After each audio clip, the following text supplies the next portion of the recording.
Vadodara collector કચેરીને બોમ્બથી ઉડાવી દેવાની ધમકીભર્યો email મળ્યો છે। આ ગંભીર ધમકીને પગલે police, SOG, Vadodara crime branch તેમજ બોમ્બ અને ડોગ સ્ક્વોડની ટીમો તાત્કાલિક સ્થળ પર પહોંચી ગઈ અને હાલમાં કલેક્ટર કચેરીના તમામ વિભાગોમાં સઘન ચેકિંગ અને સુરક્ષા તપાસની કામગીરી ચાલી રહી છે। શું છે આખી વાત તેની વિગતે ચર્ચા કરીએ। નમસ્કાર, હું છું રિયાઝ, સ્વરાજમાં આપનું સ્વાગત છે। બોમ્બથી ઉડાવી દેવાનો ધમકીભર્યો મેલ મળ્યા બાદ વડોદરા કલેક્ટર કચેરીમાં અરજદારોને પ્રવેશ પર રોક લગાવવામાં આવી છે અને સમગ્ર કલેક્ટર કચેરીના પરિસરમાં હાલ સઘન ચેકિંગ કરવામાં આવી રહ્યું છે। ધમકીભર્યા ઈમેલમાં લખવામાં આવ્યું છે કે 1 વાગ્યા સુધીમાં કચેરી ખાલી કરાવી દેજો, નહીં તો બોમ્બથી ઉડાવી દઈશું। આ ગંભીર ધમકીને પગલે police, SOG, Vadodara crime branch તેમજ બોમ્બ ડિસ્પોઝલ સ્ક્વોડ અને ડોગ સ્ક્વોડની ટીમો તાત્કાલિક સ્થળ પર પહોંચી ગઈ હતી અને હાલમાં કલેક્ટર કચેરીના તમામ વિભાગોમાં સુરક્ષા અને ચેકિંગની કામગીરી ચાલી રહી છે।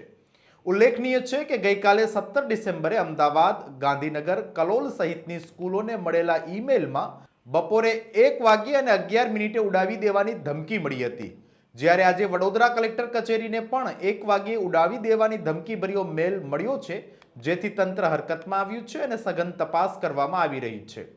આ સાથે જ વડોદરા પોલીસ અધિકારીઓના જણાવ્યા પ્રમાણે ઈમેલ મળતા જ પોલીસની તમામ ટીમો કલેક્ટર કચેરી પહોંચી ગઈ હતી।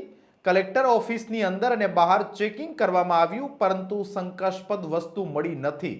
વહેલી સવારે 6 વાગ્યે ધમકીભર્યો મેલ મળ્યો હતો। ગઈકાલે અમદાવાદમાં ઈમેલ આવ્યો તેનું કનેક્શન વડોદરા સાથે ઈમેલમાં પણ છે કે કેમ તે દિશામાં પણ તપાસ હાથ ધરવામાં આવી છે। ગઈકાલે અમદાવાદ, ગાંધીનગર, કલોલ સહિત અન્ય વિસ્તારોમાં આવેલી નામાંકિત સ્કૂલોને ધમકીભર્યો ઈમેલ મળતા ભારે દોડધામ મચી ગઈ હતી, જેમાં તપાસના અંતે કોઈ પણ વાંધાજનક વસ્તુ મળી આવી ન હતી।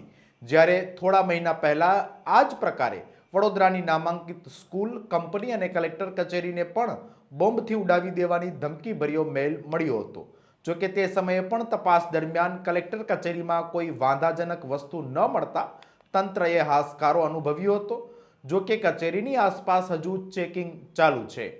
ગઈકાલે 17 ડિસેમ્બરને બુધવારે કેન્દ્રીય ગૃહમંત્રી અમિત શાહના લોકસભા વિસ્તારની જાણીતી સ્કૂલોને બોમ્બથી ઉડાવવાની ધમકી મળી હતી।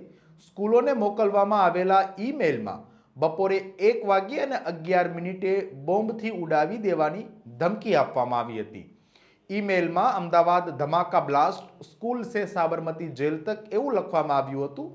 આ સાથે જ ઈમેલમાં કેન્દ્રીય ગૃહમંત્રી અમિત શાહ અને લોરેન્સ બિશ્નોઈને પણ ટાર્ગેટ કરવાની ધમકી અપાઈ હતી।